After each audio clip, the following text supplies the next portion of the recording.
It was officially the hottest summer on record. Despite the air conditioning going full tilt, the office of the Serious Crimes Unit at Norfolk Constabulary's Wyndham HQ was unbearably close and airless. Detective Sergeant Sarah Hurst contemplated opening a window, knowing it was pointless. It would only let in more hot air. She could see that the plants around the edge of the car park were all either dead or dying, just like in her unmanageable garden. It had been weeks since there'd been any rain. It wasn't just Monday that was making the team lethargic. Mercifully, they weren't busy. Pulling her plaited dreads tighter into their chic ponytail to keep them off the back of her neck, Sarah looked at the incident board where DCI Haley Hudson was idly turning a pen in her sunburned hand.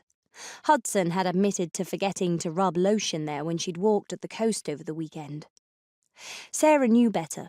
It could feel much fresher on the coast, especially on the cliffs or beaches, but she wasn't fooled by the deceptive lifting of the stifling heat. The sun was still strong. Sarah might be half Jamaican, but it didn't mean her skin wouldn't burn, despite some of her colleagues' suspect jokes. There were 3 bottles of suntan lotion of varying strengths in her handbag under her desk. "Let's try again," said Hudson. She tapped at the map fastened to the incident board. It was covered in sticky notes. "Can anyone see a pattern?" "Sounds like a question on one of those TV quiz shows." DC Mike Bowen stretched languidly in his chair and yawned. His rotund food baby stomach made his shirt buttons strain.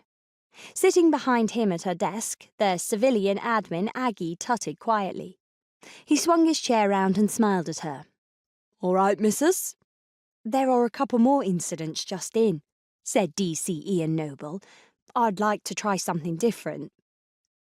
Gripping a piece of paper with a printed spreadsheet and a packet of coloured sticky dots, he walked to the board. His uncoordinated arms and legs frequently made Sarah think of the cartoon character Inspector Gadget.